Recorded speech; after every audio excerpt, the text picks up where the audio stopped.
As the feds overhaul what we pay in taxes, is your state along for the ride? Marketplace Morning Report is supported by Fidelity. A dedicated advisor can help create a comprehensive wealth plan. Investment minimums apply. Fidelity Brokerage Services, LLC. I'm David Brancaccio in Los Angeles. First, the news agency Reuters says the Environmental Protection Agency under President Trump will switch course on a major scientific finding that had been at the core of its regulation of gases linked to climate change. Reports suggest the final rule on the rollback will come this week. Marketplace's Nancy Marshall-Genzer has more. This scientific determination the Trump administration is expected to revoke is called the endangerment finding.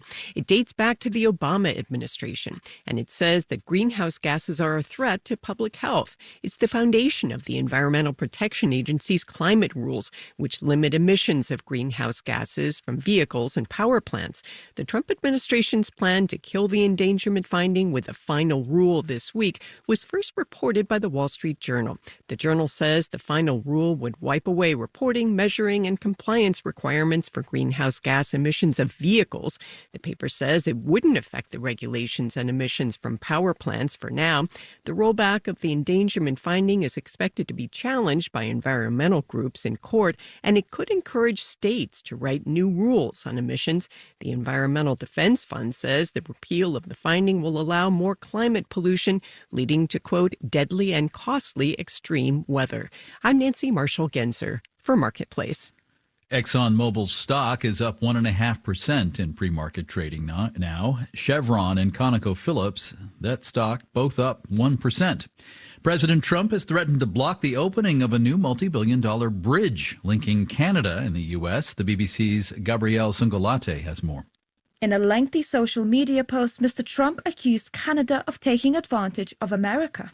The bridge, which will connect Ontario and Michigan, has been entirely funded by the Canadian government. But Mr. Trump said he wouldn't allow it to open until, in his words, the U.S. had been fully compensated for everything Washington had given to Canada. It isn't clear what that means.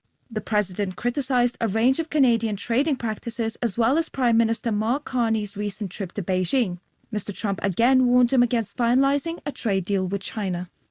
This new Gordie Howe Bridge gets you from U.S. Interstate 75 in Detroit over to Canada routes 401 and 3. Markets S&P futures are up by less than 0.1% now. NASDAQ futures are pretty flat. Dow futures are up less than 0.1%. The benchmark 10-year interest rate is down slightly, 4.19%. Marketplace Morning Report is supported by Bitwarden Password Manager, with a solution designed to secure passwords and accounts across the enterprise in the new year and beyond. Available at bitwarden.com. And by Mercury. Mercury brings together banking, credit cards, invoicing, and more to help entrepreneurs manage their finances. Learn more at mercury.com.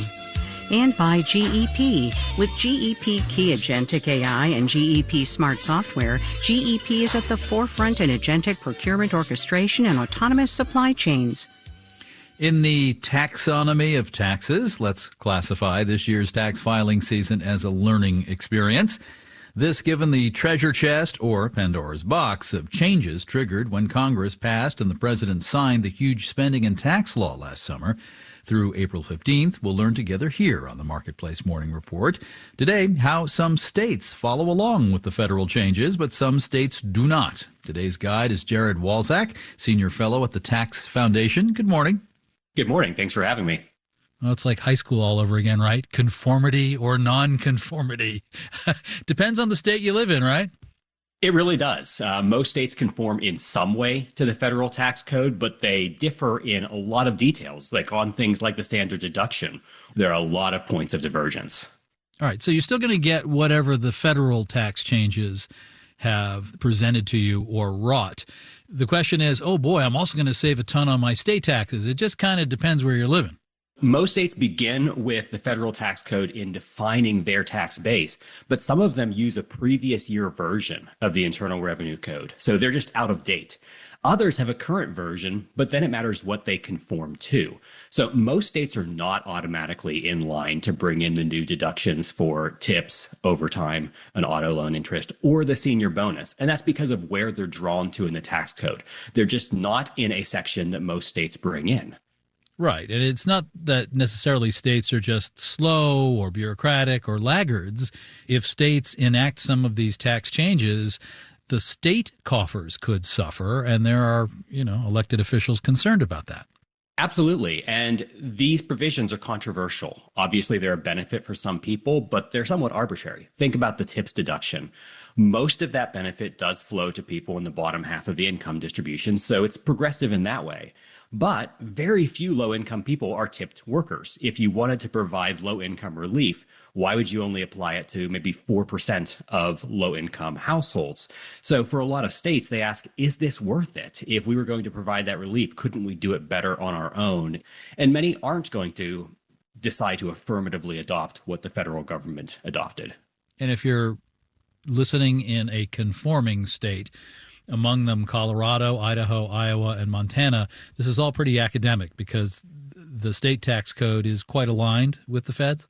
That's absolutely right. Essentially, those states and a few others begin their own income tax calculations with federal taxable income. Most states begin with adjusted gross income. And the way that the Reconciliation Act, the H.R. 1 legislation, was designed, these deductions we're talking about, they sit in between AGI and federal taxable income. So if a state begins its own income tax return with federal taxable income, these are in, unless they change their law. Jared Walczyk is Senior Fellow at the Tax Foundation. Thanks for helping us with this. Well, thank you for having me. AGI, adjusted gross income. Now, 8 states have no income tax. If you live there, you know. Alaska, Florida, Nevada, New Hampshire, South Dakota, Tennessee, Texas, and Wyoming. Washington State does tax capital gains of higher earners. When you also factor in property tax, sales, and excise taxes, the lowest tax states are Alaska, New Hampshire, Wyoming, and Tennessee. Florida sometimes makes it into the low 5 for tax burden, depending on the analysis. Our producers are Emma Condon, Tamar Fagan, Ashley Rodriguez, Ariana Rosas, and Erica Soderstrom. Our senior producer is Alex Schroeder. Our supervising senior producer is Meredith Gerritsen-Morby. You're listening to the Marketplace Morning Report from APM, American Public Media. WNYC support comes from Shepherd, a global law firm with over 1,200 lawyers advising